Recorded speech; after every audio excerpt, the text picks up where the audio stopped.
I welcome each one of you, my fellow pilgrims, to heaven for our weekly Bible study in Telugu language. This is the third Sabbath school lesson study in Telugu language. Now I will switch over to Telugu language.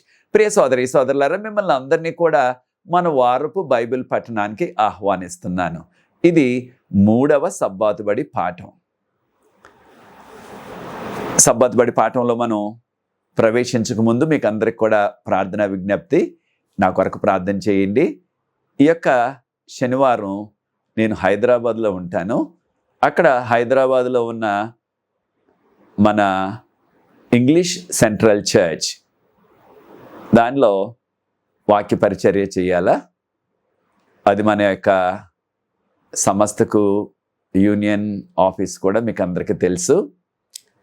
కనుక ప్రియ సోదరి సోదరులారా, దీన్ని ఆ ప్రాంతాన్ని మీలో అనేక మందికి తెలిసిన రీతిగా హ్యాబిట్స్ అంటారు. అక్కడ వాక్య పరిచర్య చేస్తాను ఇంగ్లీష్లో, తెలుగులో కూడా దానికి తర్జుమా ఉంటుంది. మరలా ఆదివారం సాయంత్రం తిరిగి మరలా హైదరాబాద్ నుంచి పూనా వెళ్ళిపోవాలా. ఒట్టి 2 రోజులు శనివారం ఆదివారం మాత్రమే అక్కడ ఉంటానన్నమాట. మీరు ఆ ప్రాంతాల్లో ఎక్కడైనా ఉన్నట్లయితే దగ్గరలో తప్పకుండా వచ్చినట్లయితే మిమ్మల్ని కలుసుకొని మీతో ప్రార్థించే అవకాశం మనకు కలుగుతుంది. మా ప్రయాణం కొరకు ప్రార్థించండి. ఇప్పుడు ప్రార్థించి ఈ యొక్క 3వ పాఠంలో కొనసాగుదాం. ప్రార్థన. పరిశుద్ధ ప్రేమ గల మా తండ్రి, మీకు స్తుతులు స్తోత్రాలు వందనాలు చెల్లిస్తున్నాం. మమ్మల్ని, మా కుటుంబాలని, సంఘాలని మీరు ప్రేమించి ఈ 3వ పాఠాన్ని మేము ధ్యానించడానికి మాకు ఇస్తున్న కృపను బట్టి వందనాలు చెల్లిస్తున్నాం. దీన్ని వీక్షిస్తున్న ప్రతి వ్యక్తిని ఆశీర్వదించండి. ఈ యొక్క పాఠాలు రికార్డింగ్ చేయడానికి, ఎడిటింగ్ చేయడానికి, అప్లోడ్ చేయడానికి సహకరిస్తున్న ఎవరి బిడ్డలను దీవించండి. ఈ యొక్క వీడియోని ఇతరులకు ఎవరైతే పంచుతున్నారో వారందరినీ కూడా ప్రత్యేకంగా ఆశీర్వదించండి. మేమందరం కూడా ఈ పాఠాలు నేర్చుకొని అనుదినం కూడా మేము మీలో బలపడటానికి, మీతో ఆ సత్సంబంధాన్ని మేము బలపరుచుకోవటానికి మీ కృప మాకు అనుగ్రహించమని యేసు ప్రభువు వారి పరిశుద్ధమైన నామమును బట్టి ప్రార్థిస్తున్నాను తండ్రి. ఆమేన్. ప్రియ సోదరి సోదరులారా, గత వారం నుంచి ఇక్కడ విద్యార్థులకు పరీక్షలు జరుగుతున్నవి. కనుక వారు చాలా బిజీగా ఉంటున్నారు. వారికి కాస్త తీరిక లేకుండా ఉన్నారు. కనుకనే మాకు కూడా ఇవి రికార్డింగ్ చేసి మీకు ముందుగా అందించడానికి కాస్త అనుకూలత కలగలేదు. కనుకనే కాస్త ఆలస్యంగా చేస్తున్నాం. దీన్ని మీరు గమనించవలసిందిగా, మన్నించవలసిందిగా మీకు అందరికి కూడా విజ్ఞప్తి చేస్తున్నాను. మనకి ఇవ్వబడిన ఇంగ్లీష్లో ఇచ్చిన టైటిల్ ఏంటంటే pride versus humility. Pride versus humility అన్నారు ఇంగ్లీష్లో. మన భాషలో దీన్ని నేను గర్వించుట, తగ్గించుకొనుట, గర్వించుట మరియు తగ్గించుకొనుట, ఈ రెండు కూడా ఒకదానికి ఒకటి వ్యతిరేకం. గర్వించేవారు ఎప్పుడు కూడా తాము తగ్గించుకోరు. గర్వించడం ఒకవైపు అయితే, ఇంకొక వైపు చాలా తగ్గింపు జీవితం కలిగి జీవించడం. కనుక ఈ రెండు కూడా ఒకదానికి ఒకటి విరుద్ధం. గర్వము, గర్వించుట, తగ్గించుకొనుట. కనుకనే ప్రైడ్ వర్సెస్ హ్యూమిలిటీ అన్నారు ఇంగ్లీష్లో. దీన్ని మనం ధ్యానించబోతున్నాం. అయితే ప్రియ సోదరి సోదరులారా, చాలా సందర్భాల్లో మనము ఏ విషయంలో కూడా తగ్గించుకోవటానికి ఇష్టపడం. మనం కారణం ఏంటి? మనకి చాలా గర్వం ఉంటుంది. పైకి మనం చెప్పకపోయినప్పటికీ చాలా గర్విస్తాం. దీనివల్ల మనకున్న చదువును బట్టి, లేదా మనకున్న పెద్ద పదవును బట్టి, మనకున్న ప్రాముఖ్యమైన బాధ్యతలను బట్టి, మనకున్న ధనాన్ని బట్టి, మనకున్న అందాన్ని బట్టి, మనకున్న పెద్ద చదువుని బట్టి, మనకున్న సమాజంలో పలుకుబడిని బట్టి రకరకాల విషయాల్లో మనం గర్విస్తూ ఉంటాం. అయితే ప్రియ సోదరి సోదరులారా, ఆ గర్వించేవారు ఏ విషయంలో కూడా తగ్గించుకోరు. వారికి తెలుసు మనసులో వారు చేస్తున్నది మంచిది కాదని. కొన్ని సందర్భాల్లో మన యొక్క మందిరంలో కూడా, మన ఆలయంలో కూడా ఆరాధనకు వచ్చినప్పుడు, ఉదాహరణకు సబ్బాతుబడి పాఠం అనుకోండి, దానిలో కూడా తగ్గించుకోవటం అన్నది కనిపించటం లేదు సాధారణంగా. ఎవరైనా ఒక మాట చెప్పారంటే వారికి తెలుసు మనసులో నేను చెప్తున్నది ఇది బైబిల్లో ఉన్నదా లేదా అనే అనుమానం వారికి కూడా ఉంటుంది. ఇది మంచిది కాదేమో, లేకపోతే ఇది రైట్ కాదేమో అనే అనుమానం ఉన్నప్పటికీ ఏదో రీతిగా డబాయించి, లేకపోతే కాస్త పెద్ద స్వరంతో గట్టిగా, చాలాసార్లు ఏదైనా సరే కాస్త గట్టిగా చెప్పినట్లయితే అది వాస్తవం కాకపోయినప్పటికీ కొంతమంది దాన్ని అంగీకరిస్తారని ఆ యొక్క ఉద్దేశం. కనుక ఈ రీతిగా చాలాసార్లు తగ్గించుకొని, వాక్యంలో ఇది ఉన్నది కదా, దీన్ని నేను తెలుసుకోవాలా, ఇంతవరకు నాకు ఈ ఆలోచన లేదు, ఇవాళ నేను నేర్చుకున్నాను అని తగ్గించుకోకుండా మనం ఏం చేస్తాం, చాలా సందర్భాల్లో మనం పట్టిన పట్టును విడిచిపెట్టం. మన యొక్క భాషలో అంటారు కదా, తాను పట్టిన కుందేలుకి మూడే కాళ్ళు అన్నట్లుగా ఒక మాట ఏదైనా చెప్పినట్లయితే, ఒక వాదన ఏదైనా చెప్పినట్లయితే ఇక అదే రైట్, ఇంకా తక్కిన వారందరిది కూడా తప్పే అన్నట్లుగా మనం చేస్తాం. ఈ రీతిగా చాలాసార్లు నటిస్తూ ఉంటాం మనం. అయితే ప్రియ సోదరి సోదరులారా, మనకి కావాల్సింది ఏమిటంటే దేవుని బిడ్డలుగా తగ్గింపు జీవితం కావాలి. మనకున్న దేనిని బట్టి కూడా మనం గర్వించకూడదు. 20వ కీర్తనలో చూసినట్లయితే, కీర్తన 20, Psalm 20, మనం దేనిని బట్టి కూడా అతిశయించకూడదు. దేనిని బట్టి అతిశయించాలా?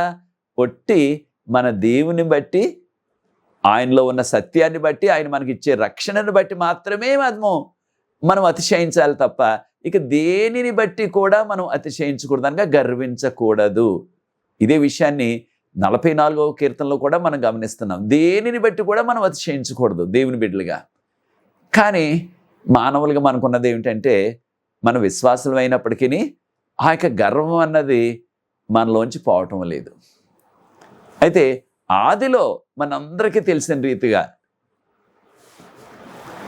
ఆ యొక్క లూసిఫర్ పరలోకంలోనే దేవుని యొక్క సన్నిధిలో అనాయింటెడ్ చెరూబ్ అనగా అభిషేకించబడిన ప్రత్యేకమైన దూత.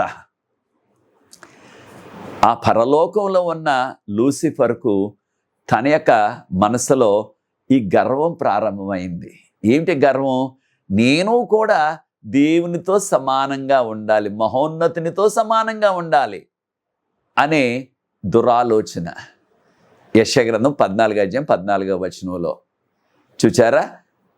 కారణం ఆ దురాలోచన ఎందుకు వచ్చింది, ఆ దుష్టాలోచన ఎందుకు వచ్చింది, ఆ గర్వం ఎందుకు వచ్చిందంటే, చాలా కాలం దేవుని యొక్క సన్నిధిలో, ఆ పరలోకపు ఆలయంలో, దేవుని సన్నిధిలో అనాయింటెడ్ చెరూబ్ అంటే ప్రత్యేకించిన, అభిషేకించిన దూతగా పనిచేశాడు. మన మానవ మాటల్లో ఈ రోజుల్లో చెప్పుకోవాలంటే, మనము ఆ యొక్క ప్రధానమంత్రి దగ్గర పనిచేస్తున్న ఆయన యొక్క పర్సనల్ అసిస్టెంట్ అంటాం, పిఏ అంటున్నాం ఇంగ్లీష్లో. అంటే ఆయన దగ్గర పనిచేసే కార్యదర్శి. అంటే ఆయనకి చాలా పలుకుబడి ఉంటుంది. కారణం ఏంటంటే, ఎవరు వచ్చినప్పటికీ ప్రధానమంత్రి గారిని కలుసుకోవాలని ముఖ్యంగా ముందు ఆ యొక్క కార్యదర్శిని కలుసుకొని ఆయన అనుమతిస్తేనే లోనకి వెళ్ళటానికి అవకాశం ఉంటుంది. లేకపోయినట్లయితే అవకాశం లేకపోతే అవకాశం రాదు. అలాగే ఇక లూసిఫర్ కూడా అంతటి ఆ పని అనగా దేవుని సన్నిధిలో ఉన్నాడు. కనుక గర్వం వచ్చేసింది. ఏమని? నేను అందరికంటే ఉన్నతమైన వాడను, ఈ దేవదూతల కంటే కూడా నేను పైవాడను, నేను దేవునితో సమానుణ్ణి అన్న ఆ యొక్క అతిశయం, గర్వం వాళ్ళలో వచ్చేసింది. ఆ గర్వం దేనికి నడిపించింది? లూసిఫర్ను పతనానికి. సాతాను అయిపోయాడు. కనుక ఆ గర్వాన్ని బట్టి దేవునికి లోపడకుండా దేవునికి తిరుగుబాటు చేశాడని మనకి ప్రకటన గ్రంథం 12:7-8 చదువుతున్నాం. అప్పుడు దేవుడు ఆ ఘట సర్పం అని సంబోధించారు. ఘట సర్పం అంటే సాతాను. ఆ ఘట సర్పాన్ని తన యొక్క అనుచరులైన దేవదూతల్ని, అంటే 3వ వంతు దేవదూతల్ని ఈ భూమి మీదకి అనగా పరలోకంలో నుంచి నెట్టేశారు. ఈ విషయాలు మనం ప్రకటన గ్రంథం 12:4-9 వరకు గమనించవచ్చు. కనుక గర్వం ద్వారా ఏమైపోయాడో చూచారా? కనుకనే మనకున్న మూలవాక్యం, దీన్ని కంఠత వాక్యం అంటున్నాం. దీన్నే కంఠత వాక్యం అంటున్నాం మనం. లూకాసు వార్త 14:11 తమ్ము తాము తగ్గించుకుని వారు హెచ్చించబడును, తమ్ము తాము హెచ్చించుకుని వారు తగ్గించబడును. ప్రియ సోదరి సోదరులారా, మనల్ని మనం హెచ్చించుకున్నట్లయితే మనము ఏదో రోజున తగ్గించబడతాం. మనల్ని మనం తగ్గించుకొని తగ్గింపు జీవితంతో అణుకువతో మనం జీవించినట్లయితే మనం ఎంతో పైకి వస్తాం, ఎంతో ఉన్నతమైన స్థితికి వెళ్తాం. కనుక దేవుని బిడ్డలుగా మనకు ఈ యొక్క గర్వం అనేది పనికి రాదు, గర్వం మనలో ఉండరాదు. ఈ విషయాన్ని మనం గుర్తించాలా. దేనిని బట్టి కూడా మనం గర్వించకూడదు. మన ప్రభు అయిన యేసు క్రీస్తుని బట్టి, ఆయన రక్షణను బట్టి మాత్రం తప్ప ఇంక దేనిని బట్టి కూడా మనం అతిశయించకూడదు. మనం ఈ లోకంలో అతిశయం అంటే గర్వం. అయితే మనకి ప్రభువారు చెప్తున్న మాటలు చూడండి. 1 యోహాను పత్రిక 2వ అధ్యాయం 15, 16, 17 వచనాలు. మీరు ఈ లోకాన్ని మీరు ప్రేమించవద్దు. ఈ లోకమును కానీ లోకంలో ఉన్న దేనినైనప్పటికీ మీరు ఎక్కువగా ప్రేమించినట్లయితే దేవుని ప్రేమ మనలో నిలవదు, దేవుని ప్రేమ మనలో ఉండదు. అనగా దేనిని మనం ఈ లోకంలో ప్రాముఖ్యంగా ప్రేమించినప్పటికీ, అది ఒక చదువైనా, పదవైనా, మన కుటుంబ సభ్యులైనా, భార్యాభర్తలైనా, డబ్బైనా, ఏదైనా సరే మనము ఈ లోకంలో దేవుని కంటే ఎక్కువగా ప్రాధాన్యత ఇచ్చినట్లయితే దేవుని ప్రేమ మనలో నిలిచి ఉండదు అని ఇక్కడ ఎంతో విపులంగా చెప్పబడ్డది. 1 యోహాను పత్రిక 2వ అధ్యాయం 15, 16, 17 వచనంలో. కారణం ఏంటంటే ఈ లోక సంబంధమైన విషయాల మీద మనం దృష్టి పెట్టినట్లయితే అది మనకి ఏం తెస్తుంది? మన జీవితాల్లో నేత్రాశ, శరీరాశ, జీవపు డంబము. దీనిలో ఇంగ్లీష్లో the lust of I, lust of flesh and pride of life అన్నారు. అయితే ప్రియ సోదరి సోదరులారా, మనము దేనికి కూడా మనము ప్రాధాన్యత ఈ లోకంలో ఇచ్చినట్లయితే, దేవునికి, పరలోకానికి, రక్షణ సంబంధమైన విషయాలకు తప్ప ఇక దేని విషయంలో ఎక్కువ ప్రాధాన్యత ఇచ్చినట్లయితే అది మనల్ని ఎంతో అధోగతికి తీసుకువెళ్తుంది. కనుక మనందరికీ తెలిసిన రీతిగా ఈ లోకంలో ఉన్నది ఏదైనా సరే కలకాలం ఉంటుందా? అది కొంతకాలమే. తర్వాత ఆ వ్యక్తి ఉండడు, ఆ పరిస్థితులు కూడా ఉండవు. ఈ లోకంలో కలకాలం ఉండవు, కొంతకాలమే. కనుక ఈ యొక్క కొంతకాలము ఉండే ఈ లోకాన్ని, లోకపు భాగ్యభోగాల్ని, ఈ యొక్క లోకంలో మనకు వచ్చే ఆ యొక్క సౌఖ్యాల్ని, వాటిని నమ్ముకున్నట్లయితే కొంతకాలంలో అవి కరిగిపోతాయి, గతించిపోతాయి. ఇక మనకు నిత్యజీవం పోతుంది. కనుక మనకు నిత్యజీవం కావాలంటే దేవుని ప్రేమించినట్లయితే, దేవుని ఆజ్ఞలు ప్రేమించినట్లయితే మనకి నిత్యజీవం వస్తుంది, కలకాలం జీవించే ధన్యత వస్తుంది. మనకున్న ఆ విలువ, ప్రతి వ్యక్తికున్న విలువ మన చదువును బట్టి, మన పదవును బట్టి, మన డబ్బును బట్టి అనుకుంటున్నాం. చాలా సందర్భాల్లో లోకస్తులు అదే చేస్తున్నారు. వారికి ఎక్కువ డబ్బు ఉన్నట్లయితే వారికి ప్రాధాన్యత, వారికి ఎక్కువ చదువు ఉన్నట్లయితే వారిని గౌరవించడం, వారికి పెద్ద పదవి ఉన్నట్లయితే వారిని గౌరవించడం, ఈ రీతిగా చేస్తుంది లోకం. అయితే ప్రియ సోదరి సోదరులారా, మనకున్న విలువంతా కూడా మన యేసు ప్రభువుని బట్టి, మన రక్షకుడిని బట్టి, మనం ఆయన నమ్ముకున్నాం కనుక, ఆయన బిడ్డలుగా మనం జీవిస్తున్నాం కనుక ఆ యొక్క విలువ క్రీస్తు కుమారుడుగా, కుమార్తెగా, కారణం ఆయన రాజులకు రాజు, ప్రభువులకు ప్రభు, యేసు ప్రభు వారు. ఆయన కుమారుడుగా, కుమార్తెలుగా మనకి అంతటి విలువ ఇవ్వబడుతుంది. ఎప్పుడు? యేసు ప్రభు నమ్ముకొని ఆయన నామపేట బాప్తిసం పొంది ఆయన వాక్యపు వెలుగులో, ఆయన 10 ఆజ్ఞల వెలుగులో మనం జీవిస్తున్నప్పుడు. మరొక విషయాన్ని కూడా మనం గుర్తించాలా. లూకాసు వార్తలో 18వ అధ్యాయంలో ఒక ఉపమానాన్ని చెప్పారు ప్రభువారు. అది ఒక సుంకరి, పరిసయ్యుడు. ఇంగ్లీష్లో ఫారసీ అండ్ పబ్లికన్ అంటున్నారు. అయితే యేసు ప్రభు చెప్పిన ఉపమానం ప్రకారంగా ఆ పరిసయ్యుడు, ఆ యొక్క సుంకరి కూడా, ఇద్దరు కూడా దేవాలయానికి దేవుని ఆరాధించడానికి వచ్చారు. ఇద్దరు కూడా యూదులే. ఆ రోజుల్లో పరిసయ్యుడు అంటే ఎంతో వారికి విలువిచ్చేవారు.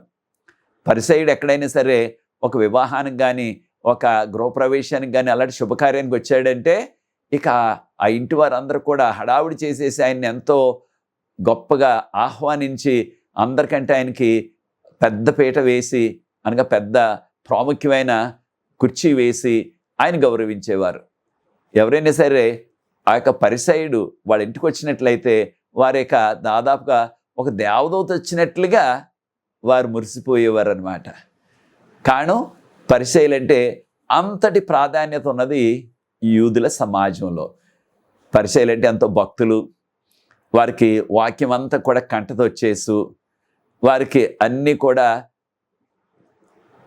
రక్షణ విషయాలు తెలుసు, వారెంతో మంచివారు అనే అభిప్రాయం వారికి.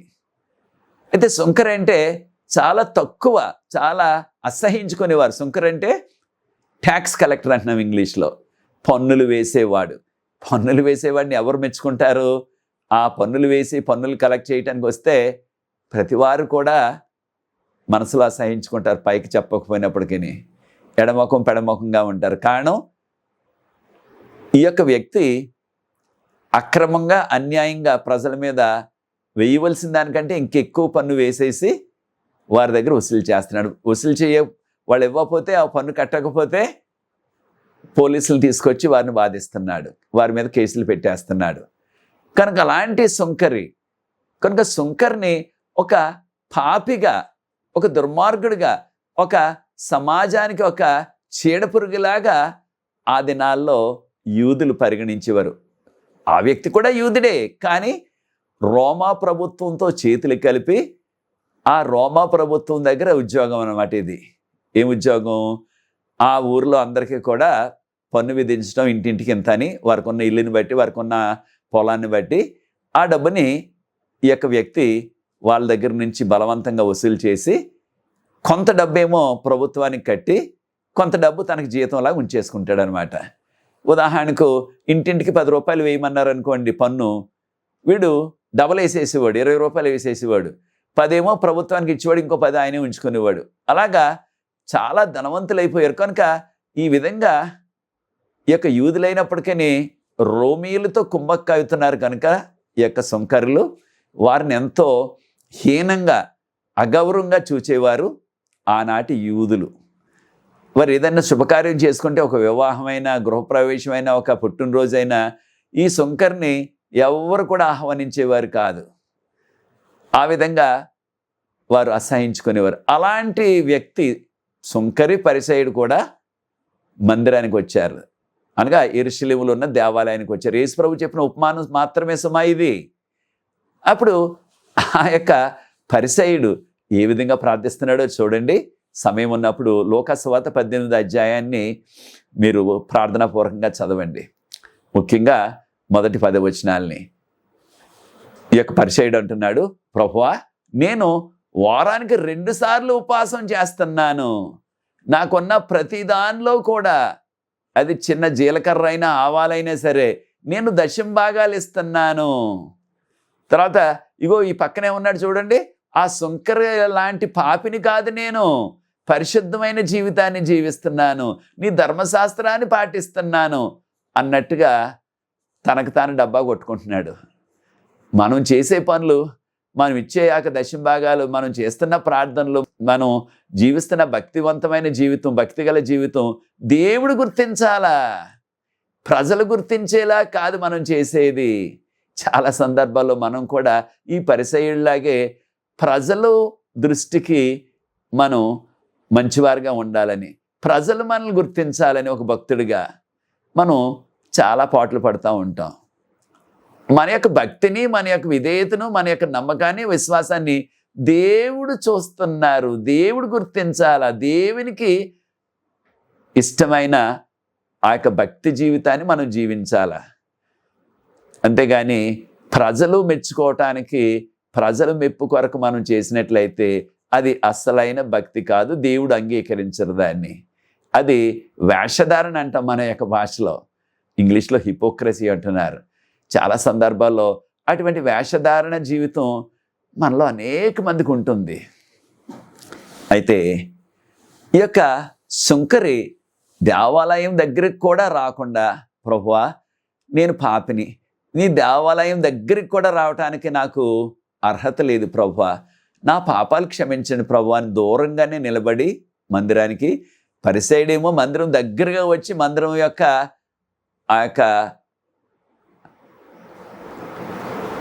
మందిరం దగ్గర నిలబడ్డాడు. మందిరం దగ్గరికి వచ్చి ఆ మందిరం యొక్క మనం సూర్ కింద అంటాం చూడండి, అంటే ఆ యొక్క మందిరం యొక్క రూఫ్ కింద అనమాట. దీన్ని ఇంగ్లీష్లో పోర్చ్ అంటున్నారు. అక్కడ వరకు వచ్చేసాడు ఏకంగా. అంటే పరిసయ్యుడికి అంత అవకాశం ఉండేది మందిరానికి దగ్గరగా వెళ్ళటానికి, లోనకే వెళ్ళటానికి అవకాశం లేదు ఎవరికైనా ఆ రోజుల్లో. దగ్గరికి వెళ్ళొచ్చు పరిసయ్యులు అయితే. ఈ యొక్క వ్యక్తి దూరంగా నిలబడ్డాడు. ఎవరు? సుంకరుడు. ఆయన యూదుడైనప్పటికీ, నేను పాపిని, నన్ను క్షమించండి ప్రభువా, నేను అర్హుని కాదు ప్రభువా అని ప్రార్థిస్తే, నేను ఆకాశం వైపు కూడా కన్నులెత్తడానికి నాకు అర్హత లేదు ప్రభువా అని ప్రార్థించాడు. ఎంతో తగ్గింపు జీవితంతో. పరిసయ్యుడైతే గొప్పలు చెప్పుకుంటున్నాడు, నేను ఉపవాసం చేస్తున్నాను 2 సార్లు వారానికి, నేను దశమ భాగాలు ఇస్తున్నానని గొప్పలు చెప్పుకుంటున్నాడు దేవుని దృష్టిలో, దేవునికి తెలియనట్లుగా ఈ విషయాలు. అయితే దేవుడు యేసుప్రభువు వారు ఈ ఉపమానం చెప్పన్నారు. ఆ యొక్క దూరంగా నిలబడిన పాపి అయిన ఆ సుంకరి పాపాలు క్షమించబడ్డవి, తన యొక్క ఇంటికి తను పాపాలు క్షమింపబడి వెళ్ళాడు అనగా దేవుడు ఆయన అంగీకరించారు అని చెప్పారు. ప్రియ సోదరి సోదరులారా, మన జీవితాల్లో కూడా మనకున్న దేనిని బట్టి కూడా మనం గర్వించకుండా, ఆధ్యాత్మిక విషయాలు, శారీరక విషయాలు కూడా కొన్నిసార్లు నేను అందరికంటే పాటలు బాగా పాడగలను, అందరికంటే సబ్బాతుబడి పాట బాగా బోధించగలను, మన సంఘంలో ఇక్కడ ఉన్న వారందరికంటే వాక్యం బాగా చెప్పగలను, నాకు ఎక్కువ వాక్యాలు కంటతో వచ్చేసు, బైబిల్ ఎవరైనా సరే రిఫరెన్స్ చెప్పారంటే వెంటనే ఒక క్షణంలో తీసేయగలను అన్నట్టుగా ఆధ్యాత్మికంగా కూడా కొన్నిసార్లు మనం గర్విస్తూ ఉంటాం. అది కూడా మనకు తగదు. అవన్నీ కూడా ప్రభువు ఇచ్చినవే. కనుక ప్రియ సోదరి సోదరులారా, ఇక్కడ గర్వించిన ఆ యొక్క పరిసయ్యుడు ఈ యొక్క ఉపమానం ప్రకారంగా దేవుని యొక్క దీవెన, దేవుని యొక్క కృపను కోల్పోయాడు. పశ్చాత్తాపడిన పాపి అయిన సుంకరి దేవుడు దీవించారు. ఆ యొక్క దీవెనలతో ఇంటికి వెళ్ళిపోయాడు. మనకు కూడా అటువంటి పరిస్థితి కావాలి. కనుక మనం గర్వించకుండా తగ్గింపు జీవితం మనకు కావాలి. వాస్తవానికి ఆ యొక్క సుంకరికి చాలా డబ్బు ఉంది, కానీ ఈ విధంగా అక్రమంగా సంపాదించేశాడు, కానీ పశ్చాత్తాపడ్డాడు కనుక దేవుడు ఆయన క్షమించారు. మనం కూడా పశ్చాత్తాపడి ఇక ఇదివరకు చేసిన ఆ పాపాలు ఏది కూడా మనం చేయకుండా దేవునికి ఇష్టలుగా మనం జీవించాలా. కాను మనం జీవిస్తున్నది కడవరకాల చివరి దినాలు కనుక ఈ విధమైన తగ్గింపు జీవితం మనకి కావాలా. మరి ఒక సందర్భం మనం గుర్తు చేసుకుందాం బైబిల్ గ్రంథంలో. అది మోషే గారి యొక్క జీవితం. మోషే గారిని ఈజిప్ట్ రాణి గారు దత్తత తీసుకున్నారు. ఆ రాణి గారి యొక్క రాజభవనంలోనే 12 సంవత్సరాల తర్వాత ఇక 40 సంవత్సరాలు అంటే ఆయనకి 28 సంవత్సరాల పాటు రాజభవనంలోనే పెరిగాడు. అన్ని రాజమర్యాదలతో, అన్ని రాజుగారికి ఉన్న ఆ యొక్క భాగ్యభోగాలన్నిటినీ కూడా ఆయన ఆస్వాదించాడు. అయితే మోషే గారు అన్న మాటలు చూడండి ఒక్కసారి. హెబ్రీలకు రాసిన పత్రిక 11వ అధ్యాయం 24 నుంచి 26 వరకు ఉన్న వాక్య భాగాన్ని ప్రార్థనాపూర్వకంగా చదవండి. హెబ్రీలకు రాసిన పత్రిక 11వ అధ్యాయం 24 నుంచి 26 వరకు ఏమన్నారు మోషే గారు? అల్పకాలము ఈ యొక్క ఈజిప్ట్ యొక్క పాపభోగములను అనుభవించుట కంటే దేవుని ప్రజలతో శ్రమ అనుభవించుట మేలు అనుకుని ఆ దేశానికి ఫరో అవ్వాల్సిన వ్యక్తి. ఫరో అయినట్లయితే ఈజిప్ట్లో ఉన్న ఆ యొక్క ధనధాన్యాలన్నీ కూడా, ఆ భాగ్యభోగాలన్నీ కూడా, బంగారం అంతా కూడా, వెండి అంతా కూడా ఆయన చేతిలోనే ఉంటుంది, అనగా ఆయన యొక్క ఆధీనంలోనే ఉంటుంది. వాటన్నిటిని కూడా విడిచిపెట్టేసి ఆయన అరణ్యానికి వెళ్ళిపోయి 40 సంవత్సరాలు గొర్రెలను కాయించారు ప్రభు. ఎంత తగ్గింపో చూడండి. ఎందుకు వచ్చింది ఈ బ్రతుకు? నేను రాజభవనంలో రాజు అవ్వాల్సినాడు, ఫరో అవ్వాల్సిన వాడిని, ఇక్కడ గొర్రెలు కాయటమా? అదే ఎంత నామోషి, నేను వెళ్ళిపోతాను మరలా అనుకోలేదు. కాను ఆ ఈజిప్ట్లో ఉన్న భాగ్యభోగాలన్నీ కూడా అల్పకాలం, కొంతకాలమే. దేవుని ప్రజలతో శ్రమ అనిపించినట్లయితే అది నిత్యజీవం ఇస్తుంది అనుకుని ఆయన నిర్ణయం చేసుకుని ఈజిప్ట్ను విడిచిపెట్టేసి వెళ్ళిపోయాడు. ఆ యొక్క పదవిని విడిచిపెట్టేసి వెళ్ళిపోయాడు, భాగ్యభోగాలను విడిచిపెట్టేసి వెళ్ళిపోయాడు. కనుక ప్రియ సోదరి సోదరులారా, ఎంతటి తగ్గింపు జీవితం! మనకి పాత నిబంధన గ్రంథంలో ఉన్న భక్తులందరిలో వారి జీవితాలని మనం కాస్త పరిశీలించినట్లయితే మోషే గారికి ఉన్న ఆ యొక్క తగ్గింపు జీవితం, మోషే గారికి ఉన్న ఆ సాత్వికం, మోషే గారిలో ఉన్న ఆ యొక్క నమ్రత ఇక ఎవ్వరిలో కూడా కనిపించదు మనకి. అంతటి తగ్గింపు జీవితం. కనుకనే హెబ్రీలకు రాసిన పత్రిక 3వ అధ్యాయంలో యేసు ప్రభును మోషేను పోల్చి వ్రాశారు పౌలు గారు. ఏమని? మోషే దేవుని ఇల్లంతట్లో కూడా నమ్మకంగా ఉన్నాడు సేవకుడిగా.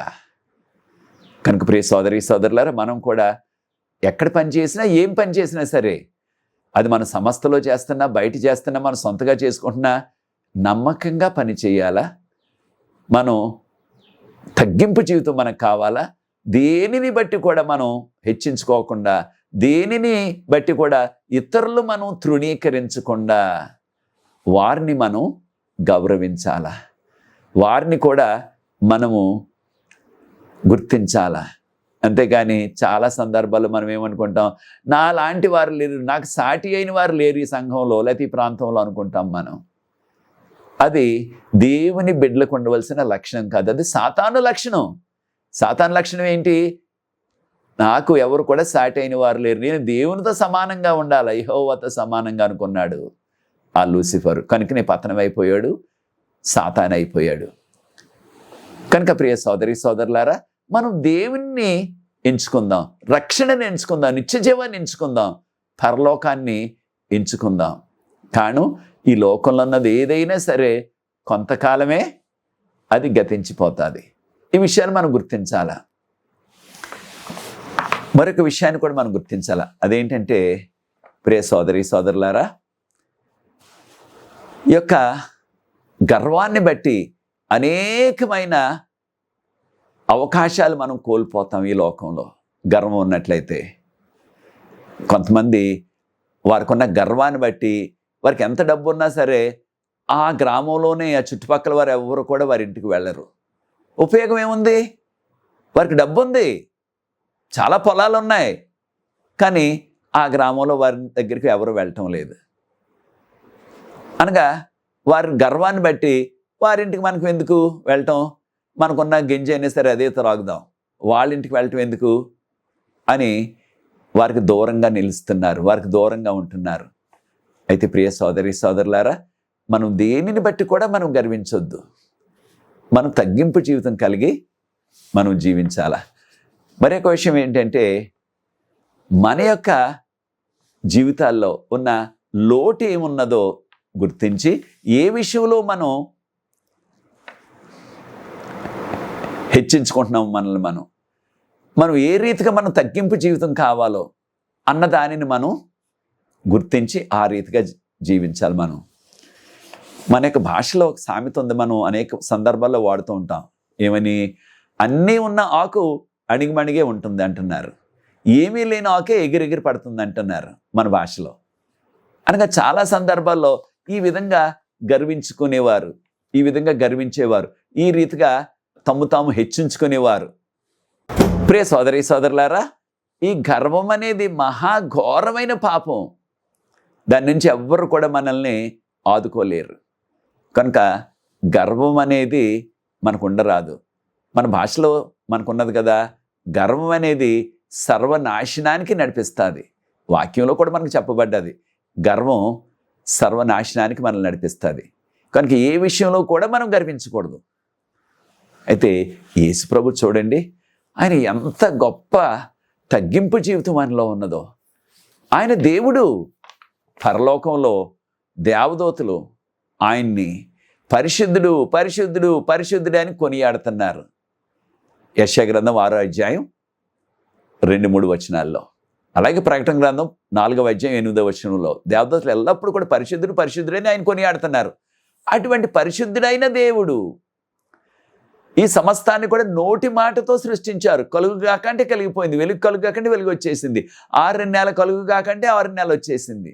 అలాంటి మాటతో సమస్తాన్ని సృష్టించిన అంత శక్తివంతము గల దేవుడు, అంత గొప్ప దేవుడు అవన్నిటిని కూడా విడిచిపెట్టేసి మనల్ని రక్షించడానికి, మనకు రక్షణ ఇవ్వటానికి ఈ లోకానికి నరావతారిగా వచ్చారు. మనకు తెలుసు తర్వాత ఎక్కడ జన్మించారు ఆయన? పశువుల శాలలో.